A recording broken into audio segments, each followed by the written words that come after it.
নমস্কার, আমি সুভাষ রঞ্জন বন্দ্যোপাধ্যায়। দেখুন, জ্যোতিষে একটা গভীর সত্য হলো যে রাহু তিনি কিন্তু সবসময়ই যে আপনার জীবনের স্বাধীনতা বা আবেগ এগুলোর উপরেই কাজ করেন তেমনটা কিন্তু নয়, বরং বলা যেতে পারে তিনি আপনার দায়িত্ববোধ, আপনার স্ট্রাকচার, আপনার ক্ষমতা, যে কোনো বিষয়ে আপনার একটা সঠিক অবস্থান, এই জায়গাগুলোতে কিন্তু একটা মস্ত বড় রোল তিনি প্লে করেন। আপনি যদি আগের জন্মের কর্মে বিশ্বাস করেন বা আপনি যদি জন্মান্তরবাদে বিশ্বাস করেন, তাহলে রাহু তিনি এমন একটি গ্রহ, তিনি যদি মকর রাশিতে অবস্থান করেন তাহলে আগের জন্মের কোনো অসম্পূর্ণ কর্তৃত্ব, আগের জন্মের কোনো অসম্পূর্ণ স্ট্যাটাস, আগের জীবনে আপনার সামাজিক ভূমিকা বা অবস্থান, সেগুলোকে এই জন্মে অনেকখানি উঠিয়ে আনেন। আর তিনি যখন আবার মকর রাশিতে অবস্থান করেন তখন কিন্তু আপনার মধ্যে তিনি একটা বেশ সুন্দর প্রেশারও দেখবেন তৈরি করবেন। আর সেটি হলো সাকসেস প্রেশার, অর্থাৎ সব ক্ষেত্রেই একটা প্রতিষ্ঠাকে নিয়ে ওপরে ওঠার ব্যাপারকে নিয়ে আপনার মধ্যে কিন্তু নিরন্তর একটা চাপ তিনি মকর রাশিতে বসে তৈরি করবেন। যদি আপনি দেখেন যে আপনি বাইরে ভীষণ স্ট্রং, ভীষণ রেসপন্সিবল, অথচ ভিতরে কিন্তু আপনার মধ্যে সবসময়ই একটা প্রেশার বা চাপ কাজ করছে, যদি আপনি দেখেন সমস্ত দায় দায়িত্ব কর্তব্য আপনি নিজের কাঁধে নিয়ে নিচ্ছেন, তার একটাই কারণ অন্যেরা সেই দায়িত্বগুলো পালন করছেন না।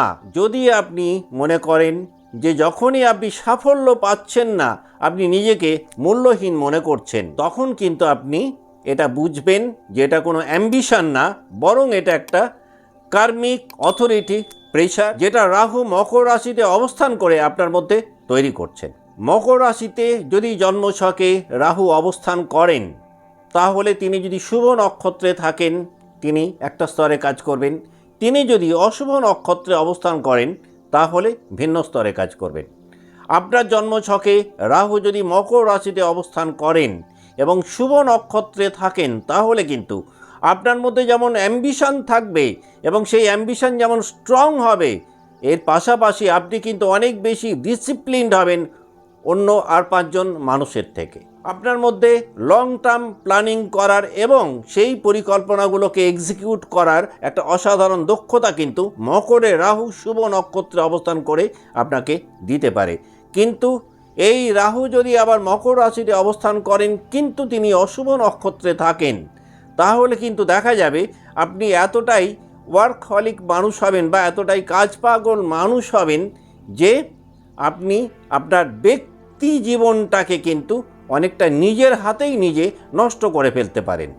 মকর রাশিতে রাহু অশুভ নক্ষত্রে অবস্থান করলে আপনার মধ্যে একটা ফেলিওর ফিয়ার কাজ করতে পারে, যে কারণে আপনি কোনোভাবেই কোনো রিস্কের মধ্যে নিজেকে জড়াতে পারবেন না।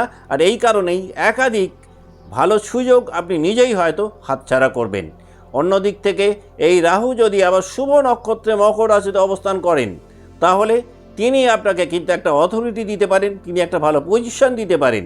আপনি যদি অ্যাডমিনিস্ট্রেশন, কর্পোরেট বা কোনো গভর্নমেন্ট সেক্টরে থাকেন তাহলে একটা হায়ার লেভেলে পৌঁছতে অনেকটাই তিনি হেল্প করতে পারেন। এই রাহু আপনাকে কিন্তু অনেক বেশি পরিশ্রমী করে তুলবে এবং হার্ডওয়ার্ককে কাজে লাগিয়ে আপনি আপনার যেটা গোল সেই জায়গাতে রিচ করতে সক্ষম হবেন। এই রাহু যদি আবার মকর রাশিতে অশুভ নক্ষত্রে চলে আসেন তাহলে কিন্তু আপনার মধ্যে একটা স্ট্যাটাস ক্রাইসিস তিনি তৈরি করতে পারেন। ইমোশন কন্ট্রোল করতে গিয়ে আপনি কিন্তু নিজেকে অনেক বেশি কঠিন বানিয়ে ফেলবেন, যেটার কারণে অপর ব্যক্তিদের থেকে আপনি অনেকটাই বিচ্ছিন্ন হয়ে যেতে পারেন। রাহু যদি মকর রাশিতে শুভ নক্ষত্রে থাকেন তাহলে যে কোনো ক্রাইসিসের ক্ষেত্রে আপনি খুব সুন্দরভাবে কিন্তু ম্যানেজ করতে সক্ষম হবেন। আপনি যে কোনো ডিসিশান খুব ম্যাচিওরলি নিতে সক্ষম হবেন। আপনি সবসময় একটা সিস্টেম এবং স্ট্রাকচারের মধ্যে নিজেকে রাখতে পারবেন, যেটা আপনার সাফল্যটাকে এগিয়ে নিয়ে যেতে সাহায্য করবে। কিন্তু রাহু যদি মকরে অশুভ নক্ষত্রে থাকেন তাহলে কিন্তু আপনার মধ্যে পাওয়ার স্ট্রাগল বাড়তে পারে, আপনি পলিটিক্সের মধ্যে জড়িয়ে পড়তে পারেন, যেটা আপনাকে কিছুটা হলেও মনস্তাপের মধ্যে নিয়ে যেতে পারে। নিজেকে সব সময় আপনি জাজ করবেন অ্যাচিভমেন্টের নিরিখে। রাহু যদি আপনার শুভ নক্ষত্রে মকর রাশিতে থাকেন তাহলে আপনি খুব ভালো লিডারশিপ কোয়ালিটি পেতে পারেন। লিডারশিপ কোয়ালিটিকে কাজে লাগিয়ে আপনি নিজেকে একটা শীর্ষস্থানে নিয়ে যেতে পারবেন।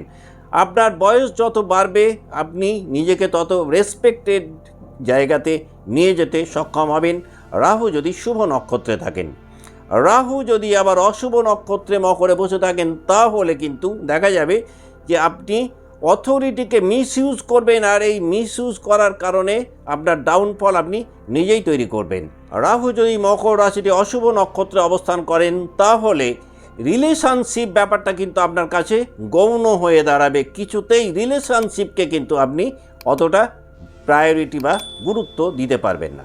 রাহু যদি মকর রাশিতে শুভ নক্ষত্রে থাকে তাহলে আপনি ম্যারিটাল লাইফে কিন্তু একটা ভালো সাকসেস পেতে পারেন, আর এখান থেকে আপনি নিজেকে অনেক ম্যাচিওর বানাতে পারবেন। রাহু যদি আপনার মকর রাশিতে শুভ নক্ষত্রে থাকেন তাহলে পূর্বজন্মের অনেক ক্ষমতা বা দায়িত্ব এই জন্মে আপনি ভোগ করবেন, আর এই কারণেই আপনি নিজেকে এই জন্মে একটা অথরিটেটিভ জায়গায় নিয়ে যেতে সক্ষম হবেন। রাহু মকরে অশুভ নক্ষত্রে থাকলে আপনি যতই সাফল্য পান না কেন আপনার মধ্যে সর্বদাই কিন্তু একটা নিঃসঙ্গতা বোধ থেকে যাবে। রাহু মকরে অশুভ নক্ষত্রে থাকলে পূর্বজন্মের মিসইউজ করা কোনো পাওয়ার এই জন্মে আপনার মধ্যে কনস্ট্যান্ট একটা প্রেশার বা স্ট্রেস ক্রিয়েট করতে পারে। এক কথায় বলা যেতে পারে মকর রাশিতে রাহু যদি শুভ নক্ষত্রে অবস্থান করেন তাহলে কিন্তু আপনি সাফল্য তৈরি করবেন। অন্যদিক থেকে মকর রাশিতে রাহু তিনি যদি অশুভ নক্ষত্রে অবস্থান করেন তাহলে দেখা যাবে সাফল্য আপনাকে ব্যবহার করছে বা আপনি সাফল্যের দাস হয়ে গেছেন। রাহু মকর রাশিতে অবস্থান করলে যে তিনটে ক্ষেত্রে আপনি বেশি প্রভাব দেখতে পাবেন রাহুর, সেটা হচ্ছে অ্যাম্বিশন, অথরিটি এবং অ্যাকাউন্টেবিলিটি। এই তিনটের মধ্যে খুব সুন্দর যদি একটা ব্যালেন্স আপনি তৈরি করতে পারেন তাহলে কিন্তু আপনি খুব রেসপেক্টেড লিডারে পরিণত হতে পারেন এই জন্মে। আজকের মতো অনুষ্ঠান এখানেই শেষ করছি। ভালো থাকবেন, নমস্কার।